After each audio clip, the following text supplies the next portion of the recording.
My name is Danylle Carson, and I'm currently a law student at the University of Maine School of Law. Before I started law school, I was a paralegal, and I grew up in the foster care system. I had a guardian ad litem of my own. I am a mom. I have 3 children, a husband. We have a home, a small chicken farm, and I'm a CASA.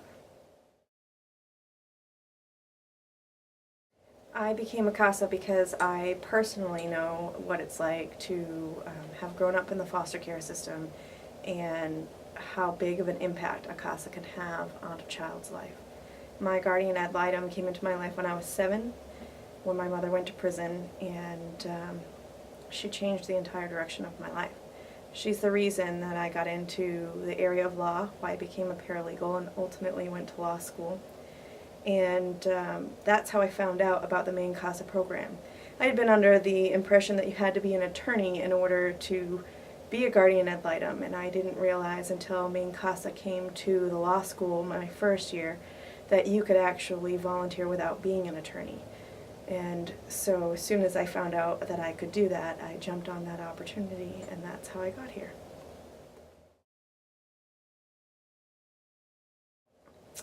As a Maine CASA, I work with children who have come into the system through the Title 22 process, which means the children have some sort of safety concerns in their current living situation.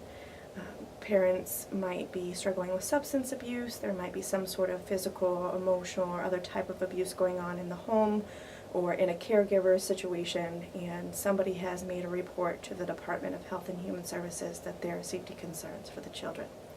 I'm the neutral body, the eyes and the ears of the court, and the voice of the child. I meet with my CASA kids once a month, and I do different things with them. I'm not big on interviewing the kids because I feel like oftentimes they clam up when I try to ask a lot of questions, so I play with them often. I've set up tea parties with my CASA kids that are girls that like that. We go out and play ball with the boys outside, and what I do during these meetings is observe the children and build a relationship with them so that they ultimately start to trust me. And when that happens, they start to talk to me about the things that are going on in their home and whether they feel safe, and it helps me to determine what is in their best interest when it's time to go to the court and report to them, whether returning them to home is a good idea or whether they should stay in their placement, or whether they need to be adopted out. I also participate in court hearings. I go before the judge and write a report that outlines all the information that I have discovered during my meetings with the children. I interview the parties involved, like the parents, grandparents, caretakers, doctors. I collect records and reports, and at the end of my investigation, that's when I put together my report. And that report includes my recommendations to the court on what is in the best interest of the child.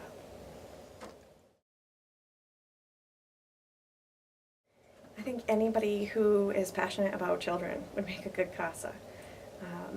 Anyone who cares about doing things for other people and who's passionate about injustice, I think really